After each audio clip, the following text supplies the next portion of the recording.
How's it going, everybody? Welcome to another episode of the Dudes and Belts Wrestling Chatcast. I am your host, Johnny Deathdrop, as always, and tonight we got a good one, folks. So let's not waste any more time. Let's introduce the panel that we have here tonight.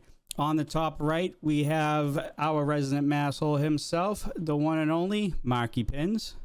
What is happening, all the faithful members of the Death Drop Army? I am the masshole Marky Pins, and we have a very special guest tonight, as you can see. Cannot wait to ask some questions, and let's see if we can get the dude to laugh tonight, right on live on cam. This is going to be a fun night. This is going to be a good time. I'm always laughing. You know it, baby. You know it. I'm always laughing. Hell yeah. On the bottom, we have the one and only Sunday Night Savior, the other Jeff. What's up, guys? Look at this guy above us here. Going to be a great interview. And of course, we will have Triple I on in about 45 minutes time, as he is late every week due to certain circumstances. Yes. And yes. Smells like shit, though. And yes, the Wake Lover Coastal Crusader is on vacation tonight, so we don't have to worry about talking about the Wake too much tonight. He's on vacation. He's on a vacation. He can go do that. But let's introduce our special guest. He is the fastest rising star in RMP. He is the winner of the 2021 Colorado Cup, and he is currently sitting in the front seat to that Rocky Mountain Pro Championship, the number one contender for Shocktober, the one and only, the Wildcat, Baylum Lynx. Fastest rising star? I don't know about that one, man. I appreciate that. Thank you, guys. No, it's a pleasure to have you here, bro. Thanks for spending some time with us for a little bit here tonight. Man. You guys, like I said, you guys are awesome, man. And so thank you for having me. I appreciate it. Hopefully you feel that same way when we're done here. Yeah. I don't think you and I have the problem. I think it's when he meets Triple I that he's going to be like, what the hell am I doing with my life? Guilty by association, though. We'll be guilty by association. Yeah, it's true. Something good. So we're gonna. We should log out of the call when Triple I gets here, so it's all his fault. It'll be all on him tonight. It'll be all on him. Look at chat. Look at all the Baylum links in chat. Yeah, lots of Baylum Lynx emotes in there. So Fucking A. We're going to do something a little bit different tonight. Instead of us doing the round table discussion like we typically do every week, we're going to change it up just a tad. We're going to do one round with the dudes, and then you guys in chat are going to ask questions along with us as well. We're all going to ask questions to the Wildcat Baylum Lynx over here. Just to kind of get everybody more involved throughout the course of the show instead of saving it for the second half. So if you have any questions for Baylum, highlight it in chat so I don't miss it. And the subscriber perk is still available. That will still happen on the second half of the show. So if you are a subscriber to the show, you can come into the Discord and ask Baylum Link a question face-to-face via Discord. That's still on the table as well. But for all those non-subscribers, if you want us to ask a question, post it in chat, make sure you highlight it so I don't miss it, and we'll get right on to the interview with our number one contender here. So we'll start it off with Marky Pins. Love it, baby. Well, first of all, before I say anything, we have had a few people in chat already. A couple of people have highlighted it. Baylum, can you turn your screen sideways? People want People want a big view of the Wildcat. They want the number one contendership view of the man. See, I didn't know if I was supposed to do that. Go. There you go. There it is. There's a full screen. The number one contender right there. Yep. Better. And much better, bud. And Beauty. Let's catch up with some activity here. We have Owen Easton sharing 1,000 bits. We have Monster 9 sharing about $1 worth of hot dogs. And we have Conductor Mike sharing about 44 hot dogs as well. Mention hot dogs. I'm starting to get hungry over here. I haven't had dinner yet. I haven't had a hot dog in like 16 weeks. Well, that's because you look like the human brick wall, so it's working, bro. Trust me, man. I've seen your post. You look amazing, dude. The body transformation is amazing. Thank you. I appreciate that. Yeah. So, all right. I'm just going to address the elephant in the room. I'm going to leave the other question, the obvious question, to my colleague, Sunday Night Savior. Please and thank you. Okay, this isn't even so much of a question as a please tell us. The Colorado Cup, you come in at number 3 and are literally the last man standing in probably the greatest finish. And anybody can, I mean, if you have a better argument, if anybody has a better argument, put it in chat. A better finish than the way Colorado Cup ended. Please, I know it's going to take a few minutes to go through it, but please go through some of what was going through your head during that the whole ordeal of it. I mean, right before I came out at number 7, you had top rope cross-bodied like 6 people, and took out the world in the ring. And then later you're facing against a man the size of the world in Marlon Bishop. I mean, can you take us through what it takes to, first of all, last an hour like that plus in a ring, and then to come out on top against another human brick wall like a guy like Marlon Bishop? I totally forgot I landed on all those guys. There was so much going That on. was so cool. I was standing in the back looking at that going, no way. And honestly, it's instinct. It's all just instinct. You have to really, you learn how to embrace that fight or flight instinct. And you kind of learn how to function with that going on. And you just let it just take control. And yeah, it was so much. Oh my God. I was, well, because I think the only reason why I don't remember that is because I got injured in that where I dislocated my hip. Yep. It was. Let's see, how long was in there? It was only like, I want to say only like 15 minutes in, and that's the one thing I remember the most is my hip, and because that was what I was worried about. I was in so much pain, so much pain, and. You know, everybody kept asking, like all the officials. They saw something. They're like, can you continue? You know, just doing what they're supposed to be doing. They kept asking me over and over again, and I'm like, finally, I was just like, quit asking me before I say yes. Leave me alone. Yeah, you know, all the adrenaline's going, and man, that was one hell of a night. How many people were in that? What, 35? 7, 36. 37? 36, like that. including Bishop. Well, it was 35, and then Bishop came out of nowhere at Bishop the end. came out when he came. He was the last one, and my stomach dropped. Oh hell yeah!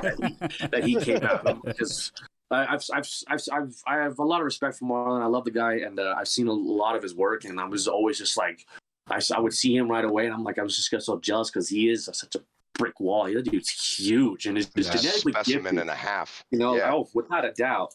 And I've always told myself, I was like, you know, one day I'll get in the ring with him. One day I will, like, but you know, when I'm ready, I'll get in there, you know. And then when he came out, I was like, oh, it's now. I don't even know what I'm gonna do right now. And yeah, that was one hell of a night.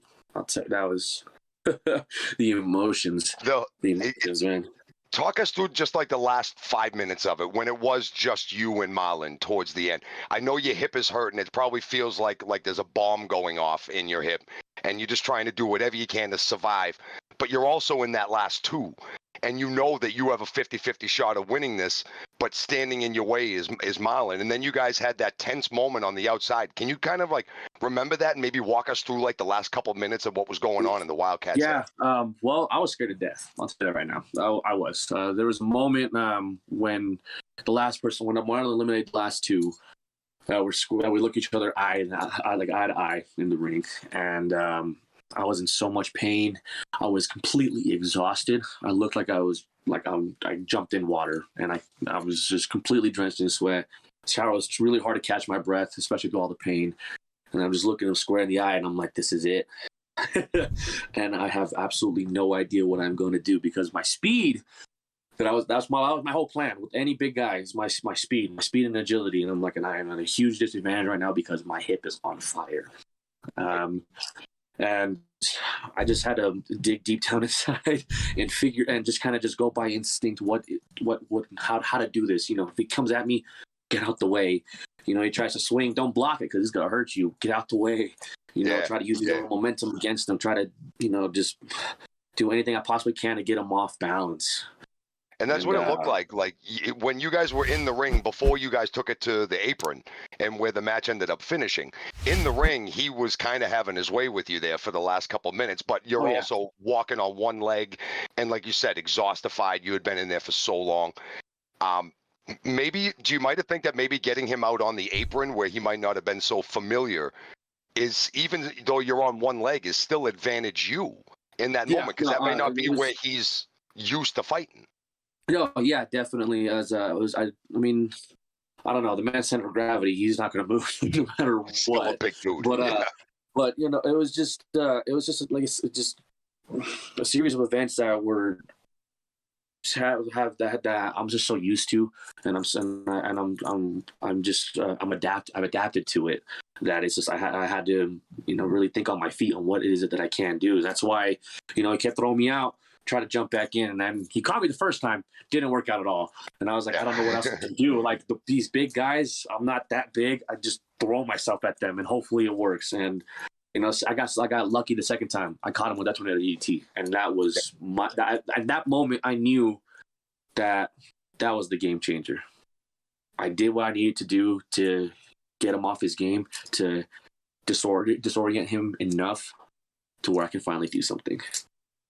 And it worked, because that's what he tried to come in for the spear, and he just went full force, not thinking. I don't know what, and I jumped out the way, and we were then from there. Next thing we know, we're on the outside, and yeah, I do remember being on the outside, being scared. Like I was unbelievably worried because I was just getting, he was trying to pile drive me. Yeah, on the outside, on the apron, for God's sakes. And I thought I had him. I thought I did, but then from there, last second, I remembered he didn't go over the top rope. Oh, right. Yep. And he didn't. Yeah, I did, and he did it, and I was. I at that point I wanted to give up. I was like, there's no way in hell I can get this guy. And but you know, just I don't know, man. Well, there's a will, there's a way, and you have to embrace those instincts that take over you in those hot moments. And just you never know what you can do. And you know, being able to push over a nearly 300-pound man over a turnbuckle for the top rope, that was one of them. That was the most ingenious way that I could have ever seen a Royal Rumble end. The crowd was just astonished. Everybody, it was just the most ingenious way you could have finished of such a grueling and destructive match on your own body. To come up with that level of ingenuity at the end was just pure genius. I don't know how else to say it, man. At the last second, to come out and actually win on one leg, it's amazing. And then the sign of respect afterwards in the ring from Marlon, I thought that was really classy. After Nothing that, but love and respect for that man. That man is amazing, and he has watched everything I've done since the beginning. I've watched everything that he has done since I came into this, and nothing but love and respect. That's so awesome, man. Congratulations. And now, like, I'm going to throw it over to Sunday Night Savvy here. He's probably has the other question of the hour, what your victory kind of leads into in this moment. Yeah, so my question, Baylum, is now that winning winning the Colorado Cup gives you that opportunity coming up here in just a couple weeks to face Dustin Urich for the RMP Championship. Now you're a guy who's been in RMP for a little bit of time now. You've been successful, but you have yet to hold gold in RMP. This is your chance to do it, and it's going to be for the big belt, for the whole thing, against Dustin Urich, who is the longest reigning RMP champion of all time. He's got the Wake at his back, at his beck and call. It's going to be a tall task. How are you feeling going into this? I follow you on social media. I see what your physical change you've made, your diet and workout regimen. You're prepping yourself. I've seen you on Charge talk about how you're working the hardest you've ever worked in your life for this. What do you think it's going to take for you to get your arm raised and that belt put around your waist at the end of Shocktober? Oh, absolutely everything I have, without a doubt. It's going to take absolutely everything I have.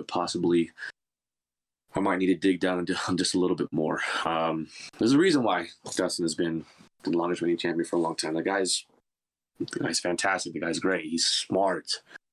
And I mean, even when the Wake doesn't watch his back, he comes out on top for a reason. He's good. He's been doing this for a long time.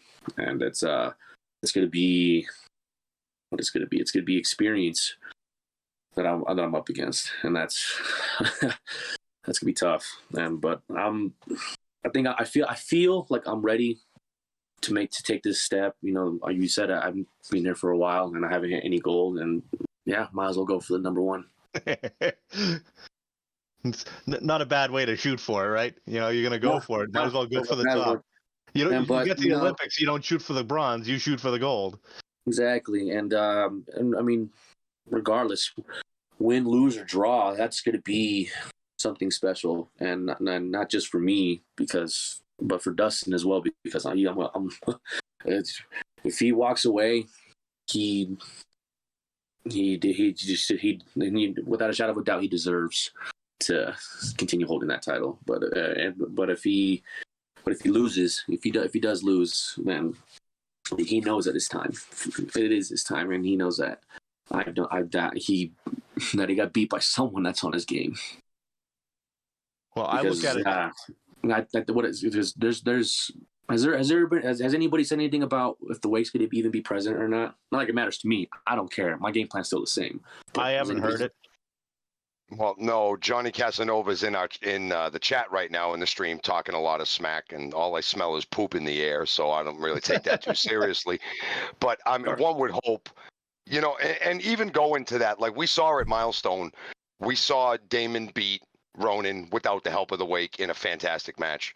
We've seen Dustin beat Bruce Waynes in the main event of Milestone to retain the RMP title in an absolutely fantastic match. These guys have proven that they don't need the Wake at their back. However, I think in some high-profile matches, you get away with one and you may not want to take the chance again. What happens if they do show up? Like, just from your, like, what's on that game plan agenda? Because you walk alone. And like Ronan has tried and others have tried to get you involved with them and to get you some, and we've even spoken about it on recharges in the past, that maybe you had in the future, maybe you might want to look for some kind of partner or a faction or group to watch your back, but you've always stayed the course and walked alone. What happens if you do go out there to go face Dustin and the entire Wake is following out yet again? And you just kind of took the question out of Mr. Rose, Mr. Fourth Rose question in chat. I was like, exact same. It's okay. Oh, all right. Well, Mr. Fourth Row asked that question. Yeah. Well, that's you pretty much answered it alone. I'll take them on alone. I've done everything in my life. All my best work has been alone in solitude, and and it works for me. Now, how long it takes for it to work, that varies. And to get involved, I'm just still the same thing. I'm gonna stand my ground, and I'm gonna fight like I've never fought before. And I'm gonna we'll see what happens. But I mean, that night in Shocktober, whoever steps in the ring with me, whether if it's just Dustin or somebody else from the Wake, my plan is to make sure that they never forget me. Hell yeah. Hell yeah. Yep. So, ever since Milestone Weekend, have you kind of changed your training, per se, getting ready for this match? Is it like, are you working on different stuff in the ring? Are you prepping yourself mentally for a guy that's been an RMP since day one and you know how dangerous he can be at times by himself? Has that made you change the way you kind of prepped and get yourself ready for this match at Shocktober? Without a doubt. I mean, like you guys were saying earlier, just like the dieting and the physical stuff, like big time. It's a heavyweight championship. I've never been a heavyweight in my life, and I mean, still to this day, I'm not, but I'm, I'm damn well trying.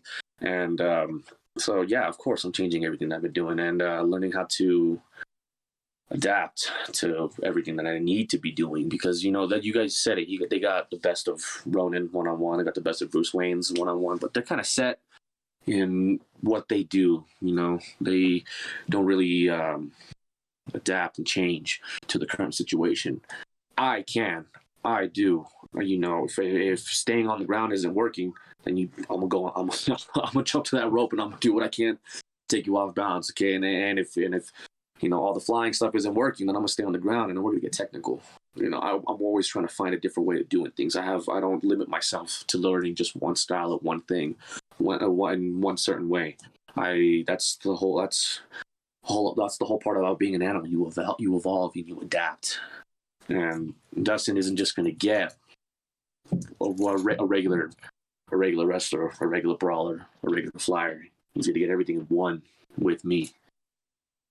All right, real quick before we continue, thank you, Doc Moon Phoenix, for the follow. Conductor Mike gifting a tier 1 to Killian Crow, and Justin, Just Your Average Jen gifting a tier 1 to Lilith Grimm, who is in chat. How's it going, Lilith? She is. And Monster 9 continuing to donate those hot dog bits. So thank you guys very much. Greatly appreciate you. Actually, we're almost on a hype train from the looks of it. Guys, in chat, you can ask any questions. Just make sure you highlight them, and we'll ask them directly to Baylum. And, of course, as a repeat, if you're a subscriber, you're more than welcome to hop into the Discord to the second half of the show to ask a question to Baylum face-to-face. I've got a quick follow-up for what we were just talking about there. Go right ahead. So, Baylum, I look at the people that have given Dustin the most trouble during his title reign. If you remember back to Never Broken, Lipto was within this much of becoming the RMP champion if it wasn't for JK Pop coming down and turning their back on him. Lipto is a guy that's in a similar size and similar in-ring style to yourself. Dustin faces a guy like Bruce Wayne. It's a bigger guy. He beats that, but he has trouble against a guy like Lipto in that kind of size. So I look at that as almost an advantage. The guy that might not be the biggest guy, but is quicker and more well-rounded, is going to give Dustin a little bit of a harder time. I'm just wondering if you kind of see the same thing I do there. No, of course. There's like I said, there's a reason for that. Lipto's the same way too. The man doesn't just stick to one style. I've seen the guy do some crazy stuff, crazy flying stuff, crazy submissions. He's very technical as well, and even his strikes are all over the place. And so we do share some similarities with that, and maybe Dustin doesn't have he has trouble being able to adapt it to different things because you see one certain thing and then all of a sudden something else changes up. I got you, Nine. I see it. You got to keep them guessing.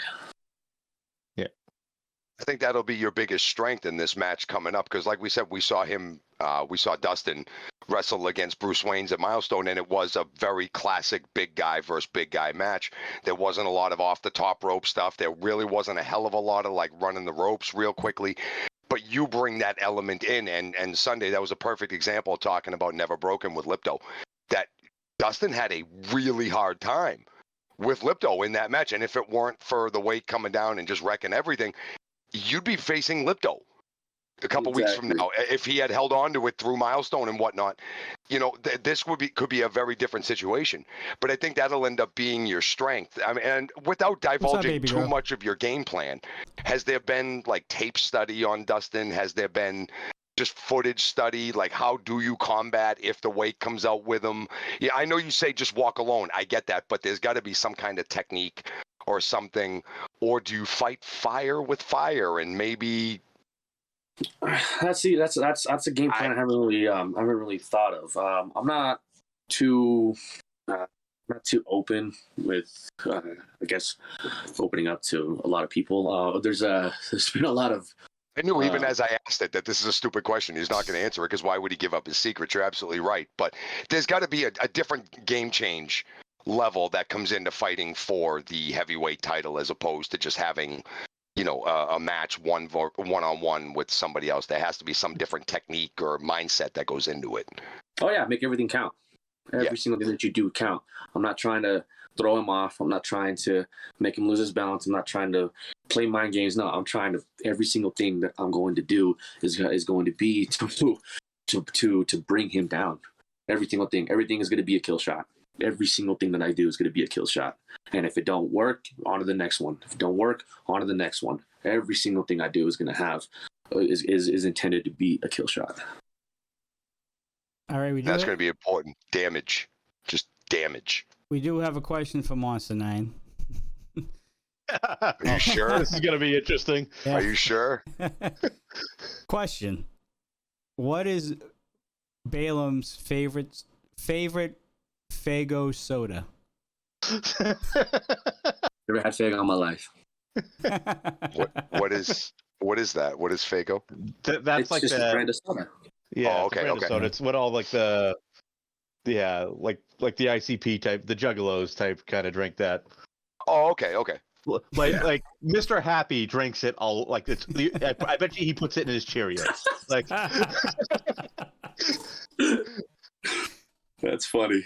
That's funny. Thank you, Just Your Average Jen, for 500 bits as well. Greatly appreciate you. We got a question from Lilith, actually. Dream match, Baylum. What is your dream match? Wow.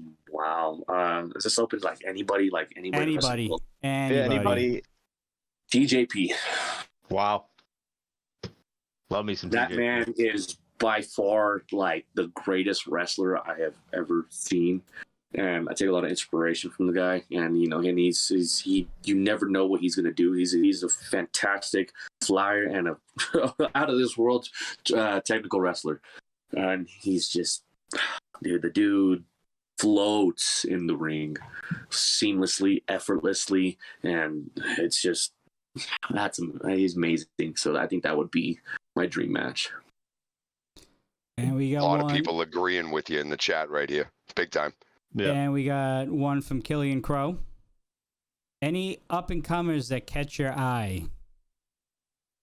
Well, there's a few. There's a lot of we got a lot of hungry guys out there, and Killian he's definitely one of them. He's definitely on the top of that one. And the guy, I see what he's doing and how he's doing it. He's doing it the right way. I don't know about his company and his life choices. Dude's kind of weird, but at least when it comes to wrestling in general, that he's got the dedication, and so I think he can make it far. He just gotta really really really drop the hammer on that one. That's what it is. This is a dedication. You're not gonna get anywhere if you're just kind of whatever. You got to dedicate yourself to this, and he definitely does do that. And then Owen Easton too. That man is, since when he started to where he is now, is the growth has been so good, and it's I don't know, it makes me smile every single time I see him in the ring, because you can tell that it's just getting better and cleaner and quicker, and is just more impactful. Yeah, Owen's a good friend of the show, so we see him in chat a lot. We talk to him a lot, and we tell him that a lot. Is we've seen the same thing, is how much from when we first saw him to now, that the difference is massive. Yeah, and he's not the only one too. I mean, guys like David Drake and Brumach and all those guys. There's a lot of guys too. There's so much guys like David Drake. That dude's amazing. He's so good, and he's hilarious. Like you guys, you see me talk with him outside of the ring, and he's so funny, and he's such a down to earth person. But his wrestling ability is so good, and it's actually getting so technical. Yeah. It's great, and it's like the guy's so good. And then Brumach finally getting his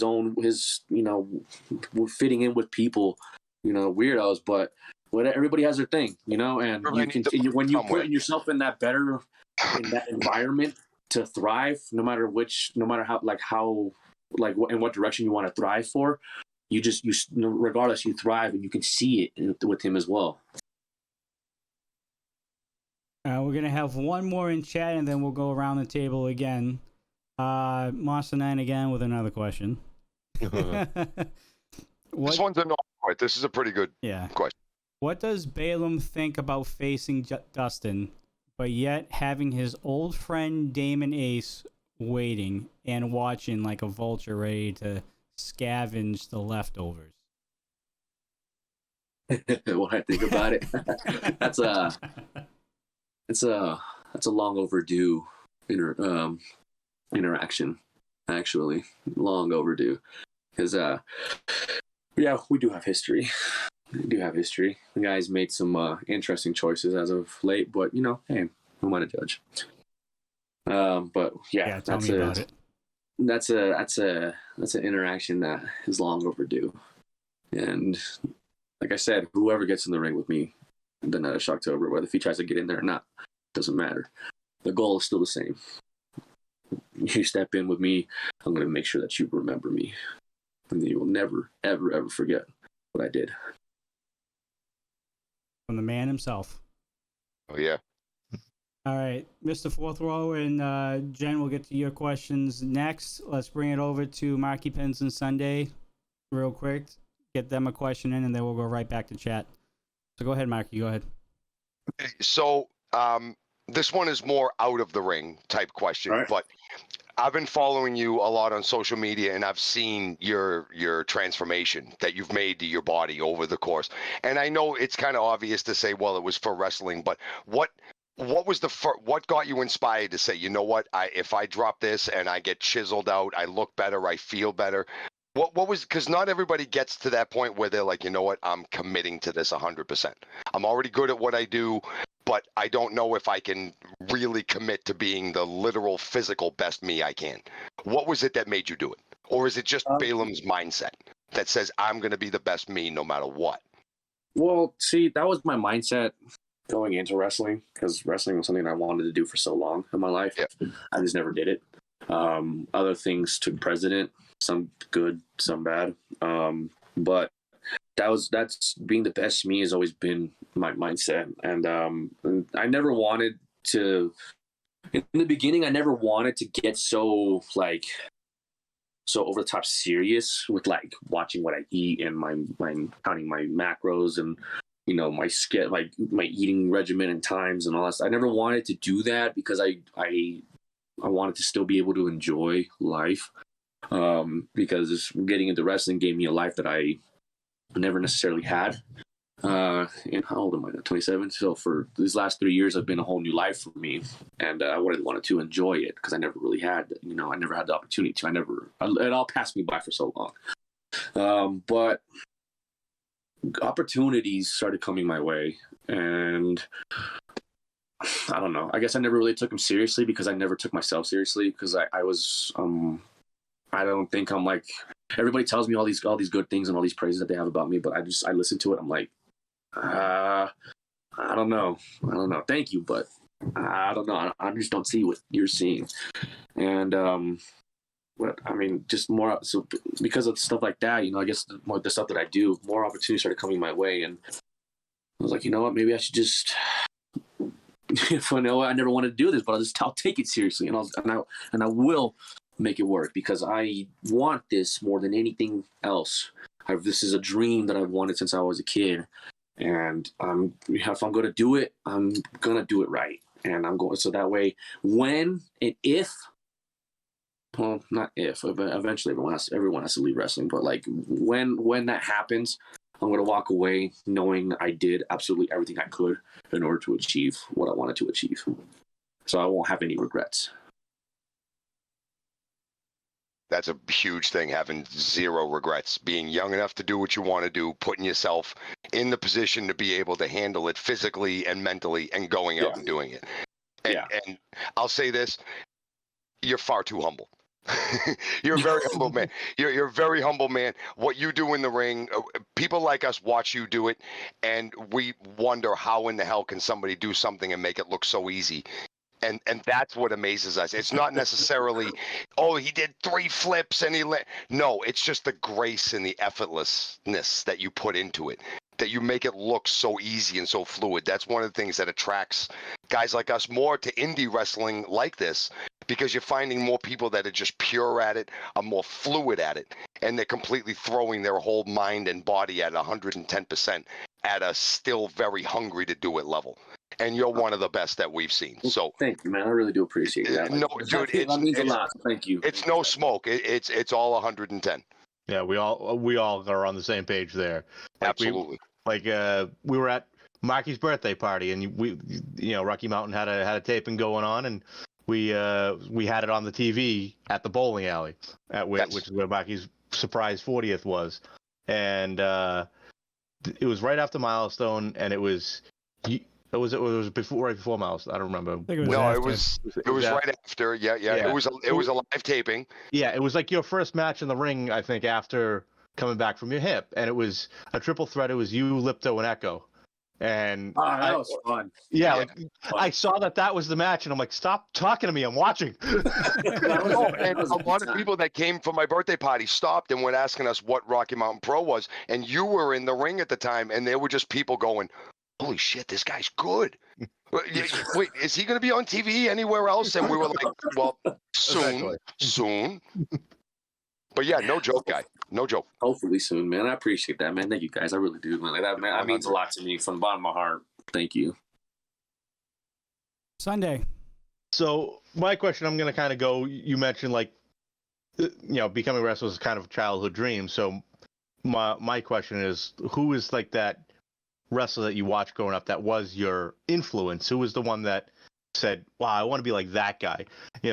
For me, as growing up, I'm 37, so I grew up going, oh, Hulk Hogan. You're a bit younger, you have different different views and looked at different people. I know you'd already mentioned TJP as like a dream match, so I know he's not probably not old enough to be one that you were like a child growing up looking at, but he's probably a guy maybe when you're in teen years or so you looked at. But who's kind of that guy that said, ooh, I want to do what he does when watching on TV? That's a various question, because I love all wrestling, even the old stuff too. Like I love Ric Flair. I really did, and the guy, because just his larger than life attitude was just like so astonishing to me, and I'm like, there's no way this guy can live his life like this. Like, there's no way that's how this works. There's no way. Like, but like at the same time, like, but I believe it. I believe it. Like, I believe that he wore shoes that were worth more than my house. Like I believed it. I believed it, and it was great. And like like looking back at it, I mean, it doesn't do like a whole lot, but like what he did was good, and just clean, and it was effortlessly, and it was just the over the top attitude for sure. But another big one was Shawn Michaels. Yeah, the showstopper Shawn Michaels, man. Like it's a super kick to finish. Man, yeah, Shawn Michaels was amazing, but like his it was just his bravado and his I don't want to say flamboyancy, but that's kind of the only way I can think of it. Just how much he stood out from everybody because of his attitude and how he was and what he was wearing and stuff. It was so cool to me, and because you see this guy, he just doesn't care about nothing, and he just wants to do what he wants to do. He don't care what and how it works. What needs to be done for it, and everything he did in the ring too was just, to me, it was so cool and so good, because like he was kind of like that hybrid style, and at that point in time, like at his peak, was like he was like the bridge from like the old school wrestling to like the newer generation, and so like he kind of put those two together, and it was fantastic. Yes. So a lot of stuff that I saw, I got a lot of inspiration from him as well, because he was so good. Yeah, I mean, HBK is one of my favorites all time. He's just oozed charisma. Like he just natural charisma. He didn't have to do anything, but your eyes were drawn to him. A while ago on this show, we did a bunch of like top 10 lists and stuff. We did top 20 male wrestlers of all time. I had HBK as number one. Because his in-ring ability to me is unmatched.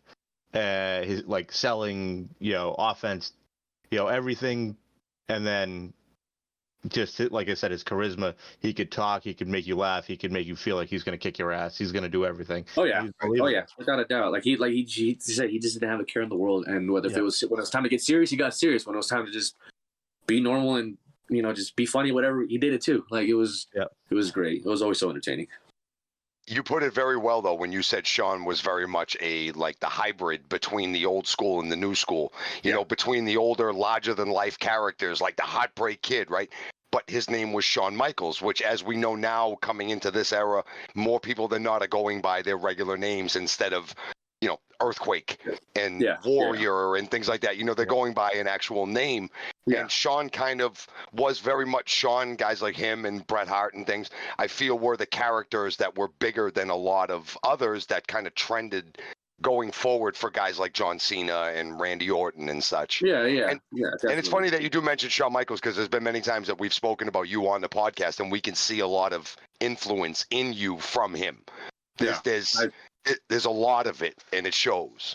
Yeah, very much so. Like I was like, if you ask any of the people that I was, that I was training with when I first started, like they would like I would show them pictures. Hey, I want to get tights like this. I want to get boots like this, and because it was all Shawn Michaels stuff. You know what I'm saying? Like, just even the poses. All the stuff. I'm like, that's Shawn Michaels. Like, I want to do it. Like right.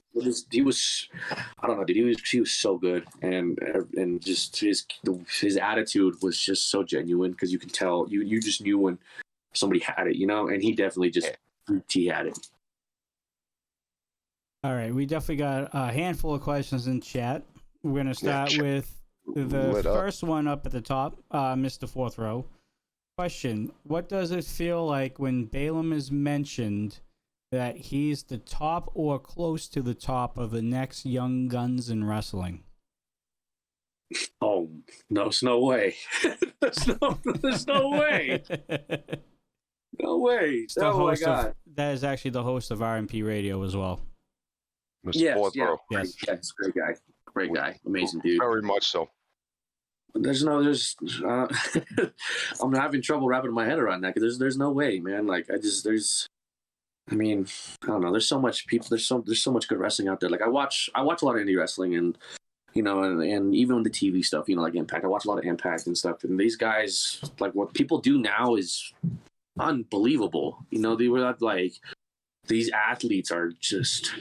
The fucking nuts, man! Like you should flipping and throwing themselves out that way and doing this. Like these guys are like they're like magicians just in the ring, just doing crazy stuff. I'm like, I can't do that. Like that's nuts, So it's like when someone says something like that, I'm like, but there's no way because look at what this guy does and how this guy does these things and what this person is doing and with this team and with that product, like it's crazy. So I don't know, it blows my mind, but I appreciate you guys and I'm going to do everything I can to live up to that.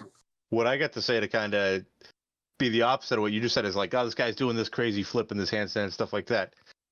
Well, if I rattle off the biggest names in the history of the business, how many of them did flips and handstands and, Hulk Hogan and Steve Austin and John Cena and all that? Right. It to me, it's not, those things are fun to watch. Like I watch AEW and there's some guys in there that I think they float in the air. I think they defy gravity. There's some crazy stuff that they do. But then you look at who's at the top of the heap there, and guys like Chris Jericho and John Moxley and guys like that's not what they do, So to me, it's more about what Marky said earlier, how fluid you are in the ring, how believable you are, how you tell a story in the ring, and you make it, you get us emotionally invested every match you're in. That's more important to me than how many rotations you get on your corkscrew plancha. You know what I mean? Like that's more important to me, and I think that's more important to the majority of fans. There are there is that segment that they just want to see the acrobats, the car crash, all that stuff. But to me, it's more about how you go about it from the moment you step in the ring, the bell rings, to the moment it ends. You get the crowd, the fans emotionally invested into the outcome of that match. And you almost forget that it's professional wrestling, that, you just know that this is what I want. Like this, I can only focus on this. And you do an amazing job at that. Man, you're word ass, dude. No, 100% dead ass. You're up over here, man. No, it's. Sorry, dude. We've been waiting to talk to you about for a while, so it's all just coming out now, man. We didn't get a lot of time to talk back in June, so. Yep. Oh, and I appreciate that, man. And thank you for all that. That's what I'm trying to do. Like, I want to this dude, like wrestling.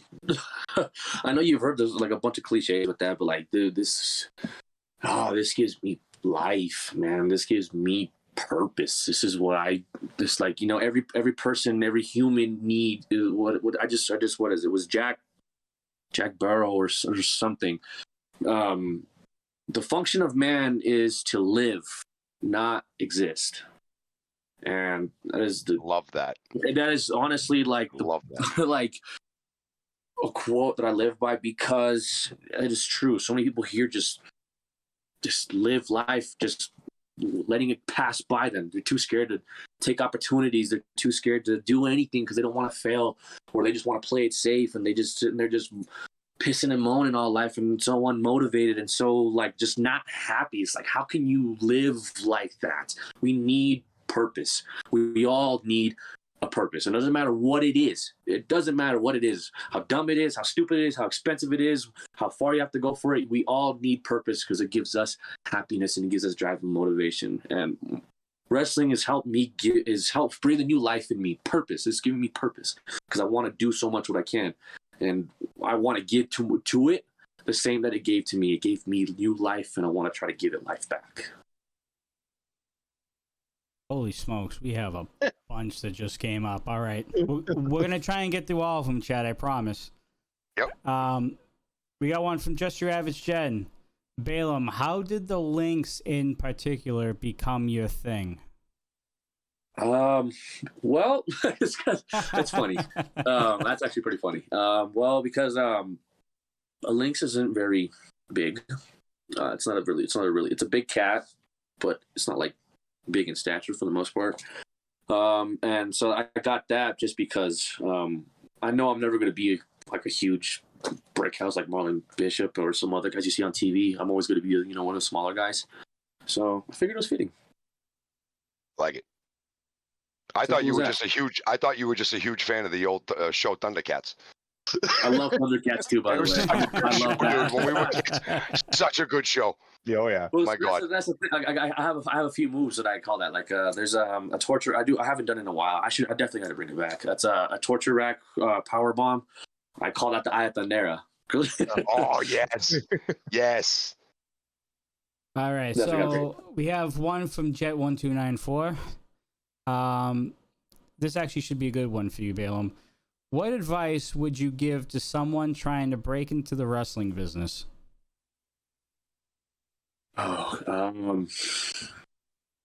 This is so many mental. different answers. This is more mental than it is physical. Physical is important. Yeah, you have to be able to move yourself safely, move others safely in the ring. But it's the mental strain that that wrestling gives you is unbelievable. So you got to make sure that you are mentally prepared for a lot of different things. You got to be good with pressure. That's all mental.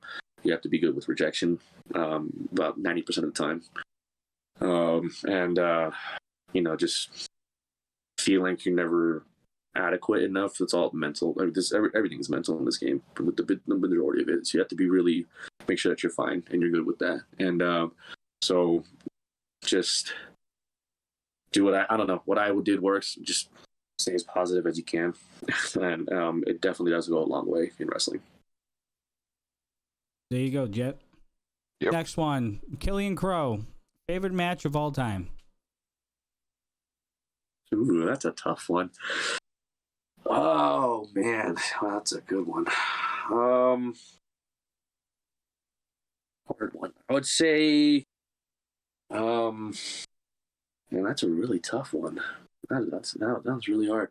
There was a lot of them, definitely a lot of them, but like one of the ones that I liked the most was it was just a regular TV match on TNA with AJ Styles and Sting.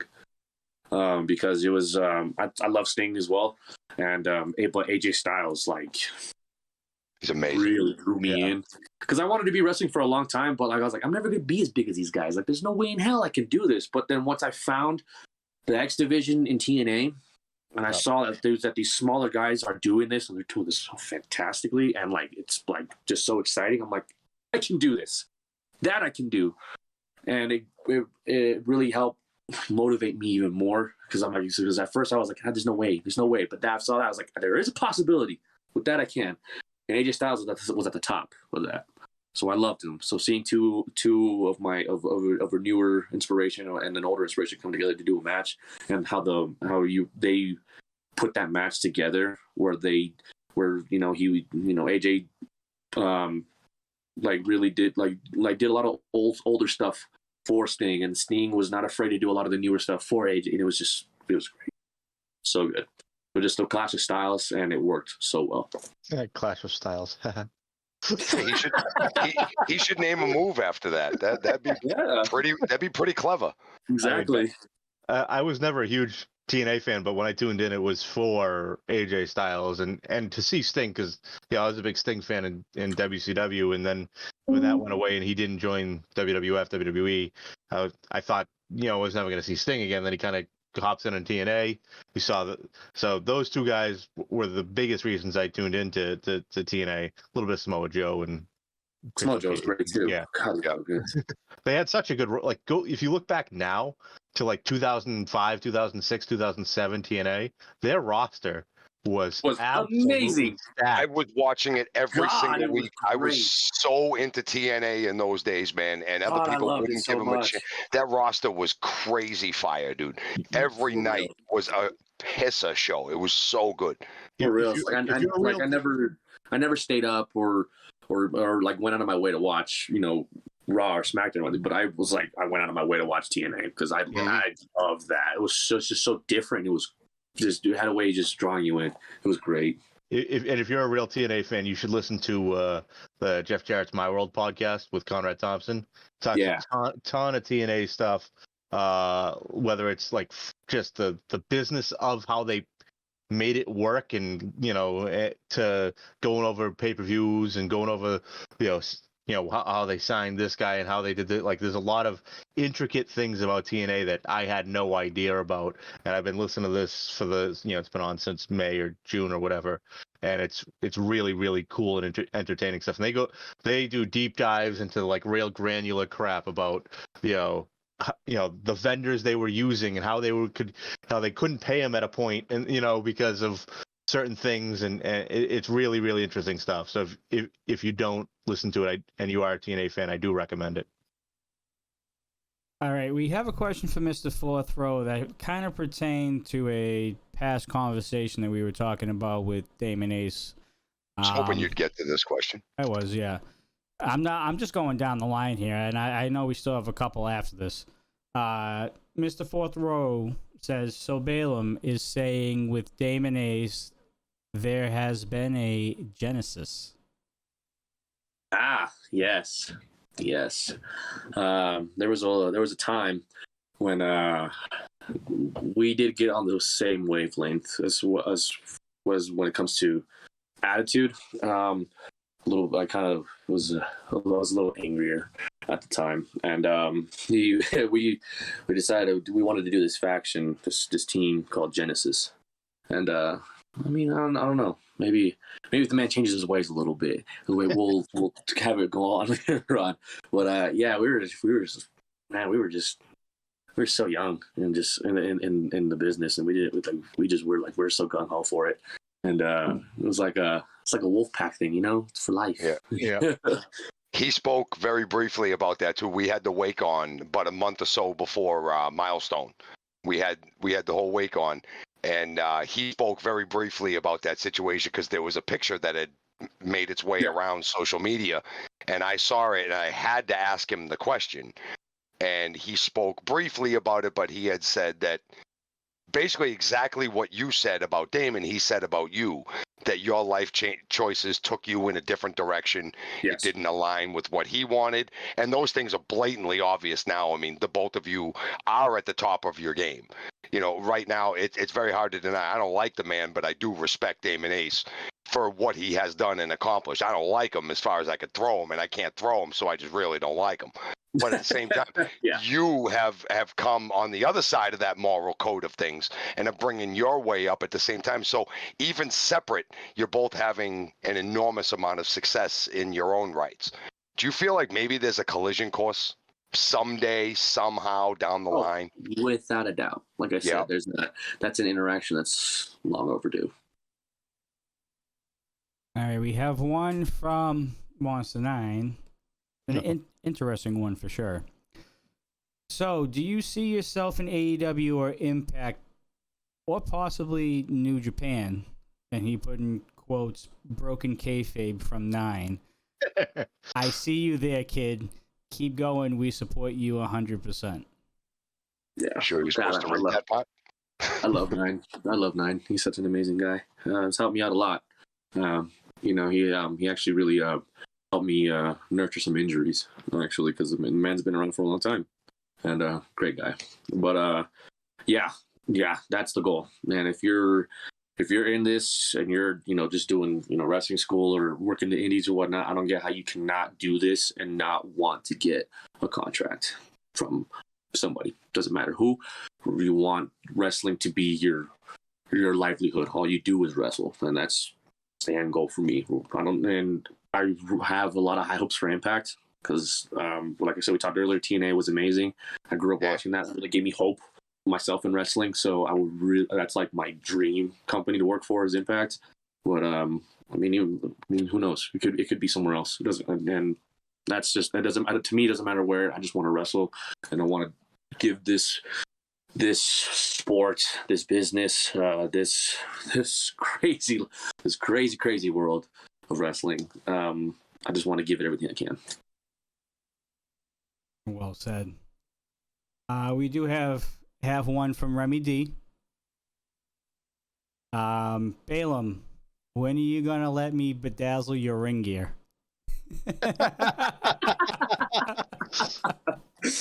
Oh man, that's yeah. You know what? I got a pair of old tights or something, man. I'll probably throw you some. We should make something work. And probably soon. Go ahead. No, soon. Probably soon.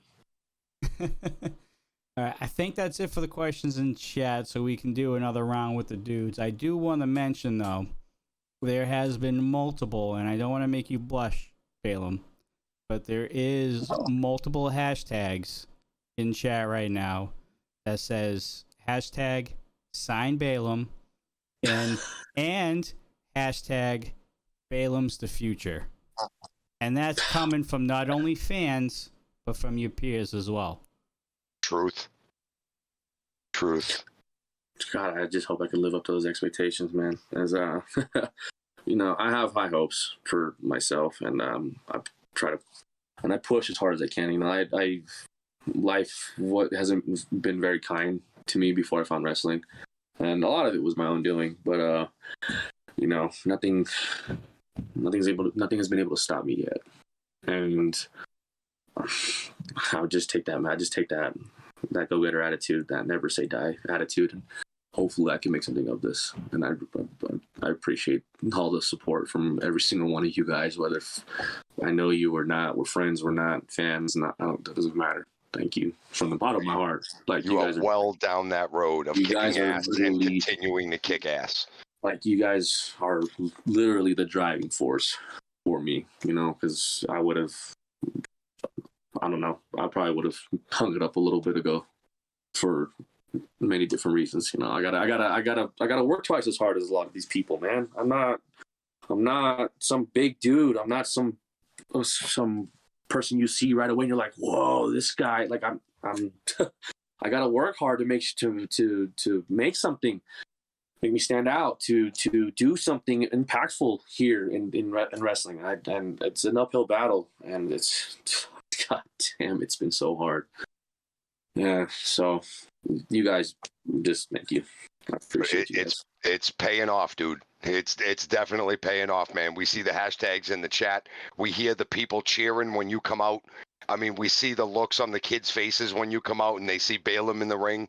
Like, trust me, man, it's off to a damn good start. You're well on that road. Well further down that road than many. Thank you, guys. I appreciate that. Thank you. Sure. And we also have a few other hashtags. Yeah, we have Lilith in chat saying Flippy Boy, hashtag Flippy Flippy Boy. and then Killing Crow, hashtag stop skipping leg day. I'm trying, bro. I'm trying, man. I've been hitting it. It's hard. It sucks. Okay, you can't flip when your legs don't work. Okay. And actually, here's a question that I actually want to bring up, because Lil just put this in chat, hashtag join Legion. Now, during that whole feud we went through that Ronan, yeah. I mean, did you have any thoughts during that feud with Ronan that there was a possibility that you probably should or could have joined Legion? No. Definitely not. I've earned a lot of he's earned a lot of my respect. That's the only thing that really changed was that he's earned so much of my respect. And they're just, I don't know, them as a whole, you know, those like I said, you guys, you people are put in certain situations where they're not going to thrive, and those guys together thrive. They're allowed to express, they just express themselves in a better way, and them together as a whole, you can see the growth in every single one of them individually. And there's a reason for that, and so the group as a whole, no matter how weird and strange they are, you gotta recognize the growth, and that's respectable. Actually, Ronan spoke highly of you last week when we had him on here. We asked him about that series of time when, he was pursuing you, it seemed, for a few weeks, and he had said that that he respected you, even though you said no to him. The way you fought and the way you handled yourself by yourself impressed him a little bit. So the respect was mutual. Yeah, in that regard. I don't know if he had said it to you, but the respect was mutual. No, actually, no. So hearing this is nice. At least I know that the respect is reciprocated back, and like it's just, I don't know. Like I said, there's life hasn't really been kind to me, so I have a lot of troubles working with others, and I don't know. I'm stubborn, and so when there's a will, there's a way, and I will always try to find a way to do it myself. All right, Marky, we'll start with you again. I'm sure we'll have Triple I jump in very soon as well, so it's about that time. I'm looking forward to it. Oh boy. Like we said before we went on air, dude, we're sorry now. So, all right. I tend to ask this question of a lot of people. I didn't dare ask it of Ronan last week. I was afraid he'd cast a spell on me or something. But what is Wicked, right? All the voodoo and shit. Yeah, right. Tell me about a day. Tell me about match day. Baylum Lynx wakes up. What's a common schedule? How does Baylum deal with match day? Getting yourself physically, mentally prepared to go out there and have a physical one-on-one with somebody else later on that night. What's a day in the life of Baylum on match day? On match day, I literally shut out the whole world. I don't talk to nobody. I kind of just have my headphones on the majority of the time, and I'm kind of just to myself because, like I said, I don't know. I like that. I do a lot of my best work in solitude, and but I go to the gym, and I just kind of while I'm just mentally preparing myself because I find a lot of peace at the gym. Yep. I enjoy it a lot. And so that definitely helps get me ready for it, and as well as kind of just it's a confidence booster, it's a morale booster when you're there, because you work up that really good pump, and you see yourself in the gym, and you look in the mirror, and you're just like, whoa, and it's just yeah, I can do this, this is good, this is great, yes, I'm ready, let's make this work, and then I get to then. Match day, depending on where it's at, and I'll get there. I'll help set up the ring, make sure everything's safe for everybody and myself. And then if I see kind of imperfections in setup or in the ring and whatnot, I kind of make a mental note. So I'm like, hey, stay away from that. Don't do that. I always check out. In the whole scene. I make sure how the ropes are depending on where it's at. If it's cable or if it's rope. Because it's very different. It is very, very different. Oh, yes, it is. Yes, it is. We found that out. I look at that. I feel them all. I'm just like, okay, do I stay on the ground? Can I get up here? Do I need it? If things get bad, can I get up here? Because, like I said, they tight, they loose. There's rope, cable. It's very different. So I kind of get my game plan right there going once I'm there, and then I just stay focused. Then I get in the back, kind of warm up a little bit, jump around, do my stretches. I stretch more than I do trying to get a pump going and whatnot. I stretch a lot more just because all the stuff that I do. So I want to make sure that I'm loose for that, and to avoid any other hip injuries because that sucked. Solid. Yeah. But going forward, you know what you need to do to make sure that doesn't become a thing later on that evening, kind of a situation, right? Yeah. Yes, of course, and that was just. That was a terrible thing, and that was there's that. That's the day. Cool. He's here. Triple I, Baylum, Triple I. What's up, man? Yeah, he's muted. Knucklehead. Off to a great start already. There we go. Sorry, I'm not feeling the greatest. What's up, man? Good to see you, buddy. What's going on, brother? Not much. Just hanging in there, hanging in there. Every day. I heard you try to stretch before your matches and everything. Yeah. when I try to stretch, I get cramps all the time. So I'm doing it wrong, I think. I don't know. So Drink more water. that's what this is. You're off to a good start then. Oh, Give it a couple weeks. Be all right. oh. I swallow as much water as possible. Trust me. I try. You know. My God, are you fucking kidding me? What? I was taking Mr. Link's advice. We're live on stream. Shut up. I did nothing wrong. I had a concern about mine. He gave me advice. I took it. I listened for once. You're right. Wrong. Yes. Well, we warned you. There you go. I warned about nothing. I can't even do my elaborate introduction today because I'm not feeling the greatest. So nothing to warn about right now. Well, then we've gone through a lot of questions between chat and us, and it's actually been well versed. So I'm sure you have a lot of questions so far that hasn't been asked yet. So if you got a couple to shoot at Baylum, go right ahead. Floor is yours. I sure do. Before I begin, I'm looking at the chat right now. Is that conductor Mikey D, shooting off the hip right now about making fun of me and everything? Yeah. Oh my they God! all typically do that. That's okay, but conductor Mike's in real form tonight, so go crawl in a hole, stop your breathing, and never come back to life, please. All right. Oh God, that would solve so many problems. Rough. Yeah, well, that's okay. They give it to me. I give it back 10 times harder. That's how it goes. You know, simple as that. Triple I, did you have your Snickers today, Triple I? Did you have a Snickers today? No, I had a COVID test today instead. Oh, good. That's far different from a Snickers. Yeah. The fact that you're smiling after that's concerning. But go ahead. It was negative. Good. That's a good reason to smile. Yeah. Not the Q-tip into the brain, but the other negative part is fine. Very uncomfortable. Very, very uncomfortable. Oh, dude, it tingled. It tingled up in my nosies. Like just. God. Not fun. I do not like it. I don't know what's. No, I'm going to get disgusting, so I'm going to stop right now. Yeah, it might be a good idea.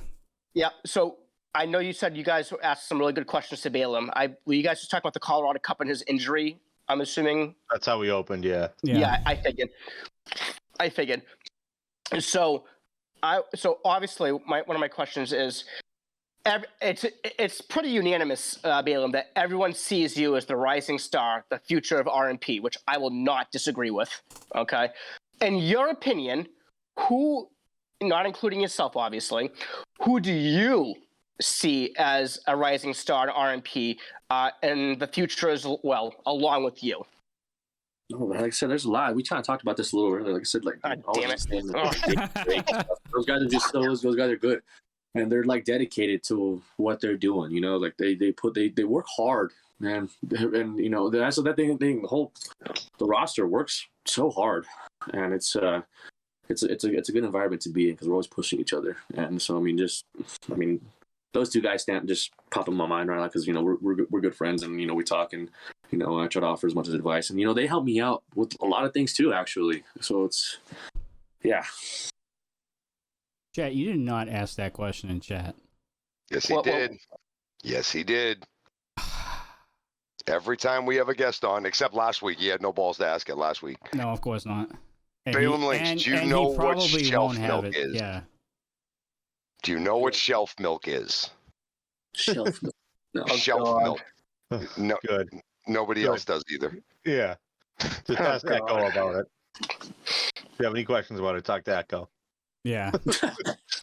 Talk to Echo or just your average Jen. Actually, Jen will be down in October as well.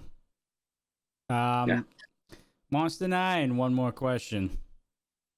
How do you feel about Taco Bell or Del Taco?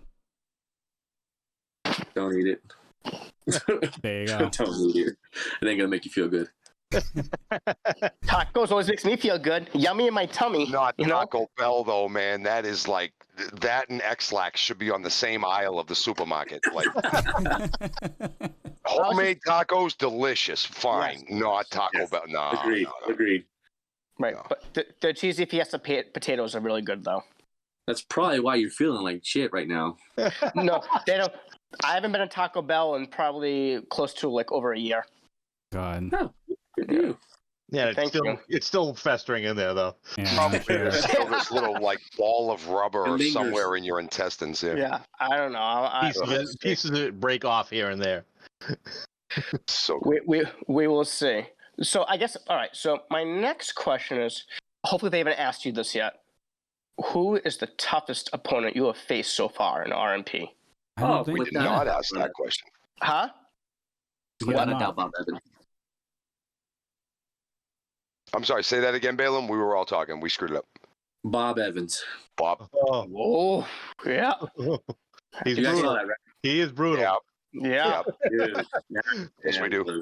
We- My life changed after getting in the ring with him, and it was a good change. I'm all about pushing the limits and evolving and adapting and overcoming everything. But like, he like he pulled something out inside of me that I did not think I had, and it left me so emotionally drained. I was crying afterwards. It was just, oh my God, greatest match I've had to date, and definitely the hardest match I had to date. So if he's your sorry, Sunday. If he's your toughest opponent, made you cry after the match, but it's the greatest match you have. I have no doubt. Correct me if I'm wrong. Would you get in the ring with him again? Without a doubt. Yeah, Without a figured. doubt. I love hearing that. So, Sunday, what were you saying? I was gonna say we had Bob on as a guest on this show not all that long ago, a month or two ago, whatever it was, and he was a hell of a guest, hell of an interview as well. It was very, very, very fun to talk to. Even his Very social media, knowledgeable. he's so motivational and he's Yeah. so inspirational. He's always about picking guys up, giving, some of the young ones some ideas and philosophies to live by. Like he's just that mentor. A lot of people say, who was your mentor? Who was your mentor? And I'm sure there's a vast amount of people who would say Bob Evans in one way or another. Maybe not complete mentor all the way through, but at some point in time, somebody had to have heard some words that he said, just like you said, and went, holy shit, that just kind of changed my life. That changed my whole outlook on this thing. No, without a doubt. I mean, they're I don't know. There's those those moments where like you hear something over and over and over again. You're just like, yeah, whatever. But if like somebody says that same thing just in their own way and it like clicks. Yes. Bob Evans has that natural ability. He just does it. Like there are so many things that have come out of his mouth that I've heard for so long, but it's like I don't know. He has a way of making it click. And when he was on with us a few weeks ago, maybe about a month ago or so, he was actually only on with us for a half an hour. But I thought, in my opinion, despite only being on with us for a half an hour, is one of the most informative, effective interviews we've had out of all the guests so far. That guy is a wealth of knowledge. Oh, Yeah. my God. He knows so much, and it's unbelievable. Like, what is it? I just heard another quote from him not too long ago, and it was another life-changing thing. I was like, wow, man, this guy. What he says is like, listen, kid, you can't be afraid to fail, okay? Because if we're all that good at what we're doing, we'd be at the top, but we're not. So you can't be afraid to fail. Enjoy it. Back. Fair assessment right there. That's a good life lesson anyway, even a father teaching his son or daughter something like that. Like, it doesn't matter what it is. Kid wants to play the trumpet in school.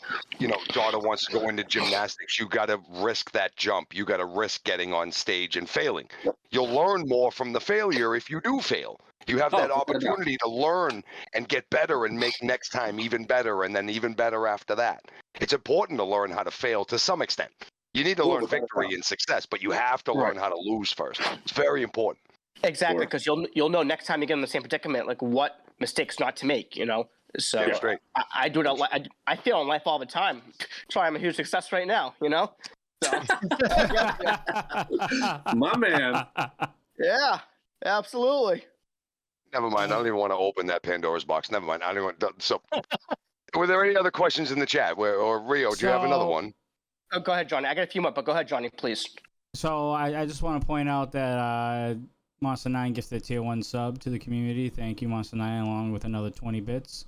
And as far as I know, I think we are going to open up the phone lines as well. So if you're a subscriber, hop into the waiting list. And when we get a free moment, we will call you in, and you can have your one-on-one with Baylum and ask him one question. So if you're a subscriber, hop into the Discord, hop into the waiting list, and when I call your name, you can come on. But we will continue with Triple I and his questions. Yes, I have a few more. My next one, obviously, we know you're going to be challenging for the RMP Heavyweight Championship. You know, that's inevitable. But let's just play fantasy right now for a second. Let's say that wasn't the top of your priority list right now. And let's say you want to go for the RMP Tag Team Championships, because you're a singles wrestler. We all know that. But let's say you want to go for the Tag Team Championships. Who would you choose as a partner right now to pursue those belts? Tough one. That's a pretty good hypothetical. Yeah. That is a good one. That's the problem with that. He spent all day thinking of that. I promise you. That's I told you, I failed at life a lot of times to be successful in this damn moment. You know?